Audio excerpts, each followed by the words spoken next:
السلام عليكم ورحمه الله وبركاته. ازيكم يا حبايب قلبي؟ عاملين ايه؟ يا رب تكونوا بخير وفي احسن حال. جالكم فيديو جديد النهارده، يا رب الفيديو ينال اعجابكم. بالله عليكم يا حبايب قلبي اللي ما اشتركش في القناه يشترك، فعل زر الجرس على الكل عشان يوصلكم كل جديد من قناه مولاي. قبل ما ندخل في محتوى الفيديو بتاعنا يا ريت نسمي بالله ونصلي على الرسول. بسم الله الرحمن الرحيم. اللهم صل وسلم وبارك على محمد وعلى اله واصحابه اجمعين. حبيبنا ونبينا وشفيعنا يوم الدين محمد صلى الله عليه وسلم. زي ما شايفين حضراتكم يا حبايب قلبي، احنا عند دوره التسمين بتاعتنا والفراخ البلدي. ربنا يبارك يا رب ليا وليكم لامه محمد اجمعين. قعدت بحط لهم العلف في العلافه بتاعتهم، مسحوهم ما بيخلوش فيه اي حاجه خالص اهو. يعني بعمل لهم العلافه ديت ما فيش فيها اي علف خالص. ربنا يبارك يا رب ليا وليكم لامه محمد اجمعين. بس النهارده حبايب قلبي الورك في السبله بتاعتنا وحشه جدا جدا، فهننضف المكان ده وبعدين ندخل على الفيديو بتاعنا نشوف هنقدم لهم خلطه ايه النهارده على العلف، ونقدم لهم اي وصفه نحطها لهم على الميه. فربنا يبارك يا رب. هفصل بس معاكم لحد ما ننضف البطاريه وهرجع لكم تاني نقدم الخلطه والوصفه بتاعتنا النهارده للفراخ. خلاص يا حبايبي نضفنا لهم الرفوف بتاعتهم اهيت. زي ما انتم شايفين حضراتكم نضفنا الرفوف، بس البراز بتاعهم يبقى معلم في الرفوف وكده.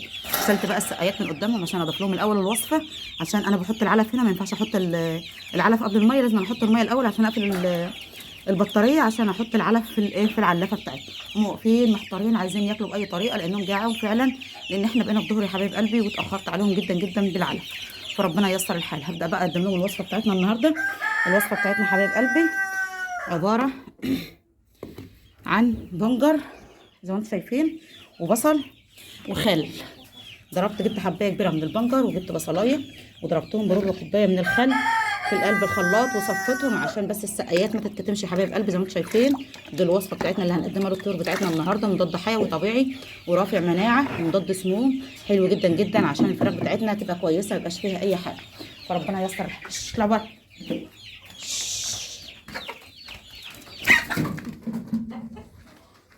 زي ما قلت لكم يا حبايب قلبي دي الوصفه اهي. هنقدم لهم الوصفه الاول وبعدين نقدم العلف بتاعنا.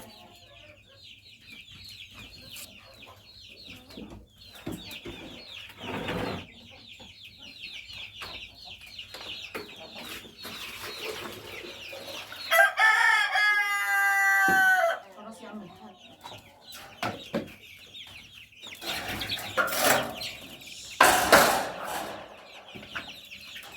كده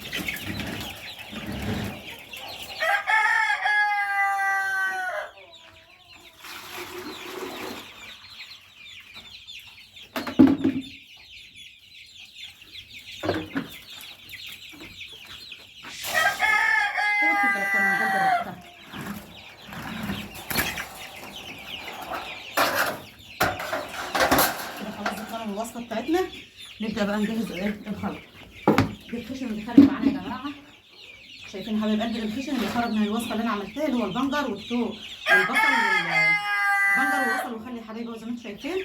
هنضيفه على بطاطا مبشوره ناعمه جدا جدا اهي، مفيش بطاطا مسلوقه خالص النهارده، دي بطاطا مبشوره. انا كنت بقدم لهم البطاطا مسلوقه قبل كده عشان معودين على البطاطا، فقلت اضيف لهم شويه مبشورين بس اعملهم بالعين الضيقه عشان ما يبقاش خشن عليهم.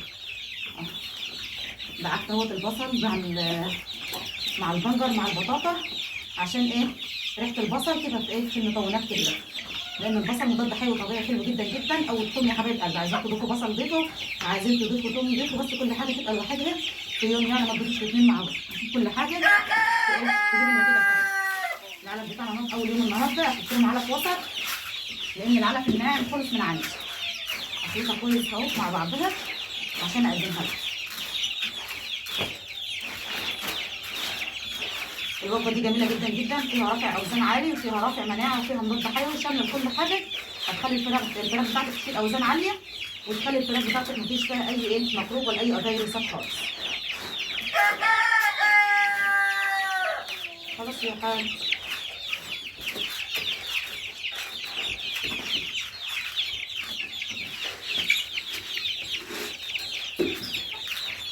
كلكم سامعين صوت الفراخ عمال بيصرخوا لان احنا والله بقينا الظهر. استنيت بس على ما حد يجي معايا هنا لان كانت الريحه صعبه عندهم قوي، فانا عايزه اتكنس لهم، فانا مش عارفه اكنس لهم كده، فاستنيت لما حد يجي لي بس عشان يكنس ينضف البطاريه.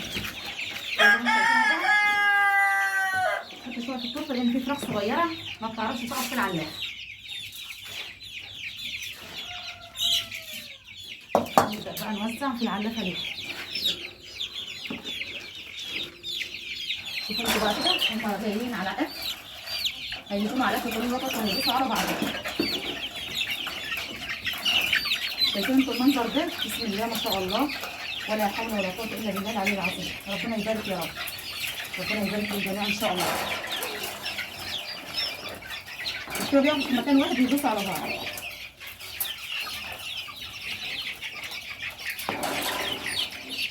انا بملى لهم العلافه وبملى لهم السقايات، ما بخشش عندهم الا من الصبح للصبح. يعني لو دخلت عند الفقاسه بالليل ابص على الفقاسه، ببص عليهم بس اقفل عليهم الشبك وعلى كده. انما علف انا بعلفهم طقه واحده في اليوم، لان بحط لهم كميه اللي انا قضيهم عشان ما اخش عندهم بالريحه دي، ان الريحه دي صعبه جدا جدا.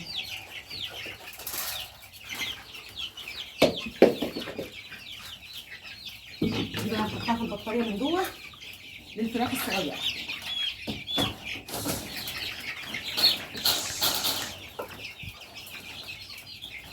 فتحوها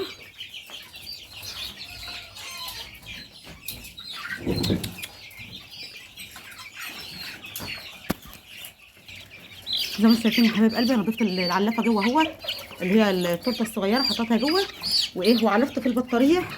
مليت العلافه بتاع البطاريه، والفراخ برده بتدوس على بعضها. ما بيوزعوش نفسهم من مكان واسع جدا، بس بيقفوا في مكان واحد. المكان واسع، لفوا بقى وسعوا نفسكم. بسم الله ما شاء الله، ولا حول ولا قوه الا بالله العلي العظيم. ربنا يبارك يا رب ليا ولكم امه محمد اجمعين، اللهم امين يا رب. الخلطه دي جميله جدا جدا يا حبايب قلبي، والله العظيم هتجيب نتيجه عاليه جدا مع الطيور، وتوفر معاكي في العلفه، لان البطاطا فيها ماده سكريه هترفع معاكي وزن الطير بسرعه. فربنا يبارك يا رب ان شاء الله، ويرزقنا الخير، اللهم امين. شوفوا بينقوا البطاطا هي بياكلوها، ربنا يبارك يا رب، ربنا يبارك اهو. شفتوا انتوا كده؟ بسم الله ما شاء الله، ولا حول ولا قوه الا بالله العلي العظيم. البطاطا جميله جدا جدا. انت ايه اللي مطلعك؟ البطاطا يا حبايب قلبي جميله جدا جدا. انا كنت بعلفهم في العلافات، لقيتهم بيعزقوا علف كتير في الطرف في السبله، فقلت لا ما بديهاش بقى، هم كبروا احط لهم في العلافه. ويوم ما حطيت لهم في العلافه هم بسم الله ما شاء الله اتعودوا عليها على طول، واكلوا منها وبياكلوا وبيجيبوا بيسحبوا كميات كبيره. الكتكوت اللي تلاقيه صغير بيقوم طالع بره العلافه، فانا مش عايزه اضيق عليهم السلك، عشان لو ضيقت السلك ممكن في فراخ تتحشر فيها وتقوم ميته. فانا سايبه السلك واسع على طبيعته اهو. شايفين الفرخ البزراميط ده؟ بسم الله ما شاء الله، ده هتبقى بربره ان شاء الله. ربنا يبارك يا رب ليا ولكم لامه محمد اجمعين، ويبارك للجميع، اللهم امين يا رب. هم كده حبايب قلبي، انا علفتهم ومسقت لهم كده خلاص، ما عادش محتاجين مني اي حاجه. حتى لو ما دخلتش عليهم النهارده مفيش اي مشكله خالص، كل الاكل بتاعهم قدامهم والميه قدامهم تقضيهم لحد بكره الصبح، مفيش اي مشكله بالنسبه لي. انا مش مكتره البصل على الوجبه ديت، يعني عامله كميه علف كبيره، حاطه عليها بصلايه واحده عشان بس ما تعملش ريحه في العلف والفراخ تاكل منها وتتعب. هم كده تمام، مفيش اي مشكله. والاوضه فيها وجود شبابيك، ففي تهويه جامده في الاوضه، وايدارهم لمبه برده عشان يبقى فيه نسبه الحراره قد نسبه الرطوبه اللي موجوده في المكان، عشان الفراخ بتاعتي ما تنضرش مني. فربنا يبارك للجميع يا رب ان شاء الله. وبكده حبايب قلبي اكون وصلت معاكم لنهايه الفيديو بتاعنا النهارده. بالله عليكم لو استفدتوا مني بمعلومه صغيره ما تنسونيش في اللايك والاشتراك في القناه وتفعيل زر الجرس على الكل، عشان يوصلكم كل جديد من قناتي قناه ام ليلى. اشوفكم في فيديو جديد، والسلام عليكم ورحمه الله وبركاته.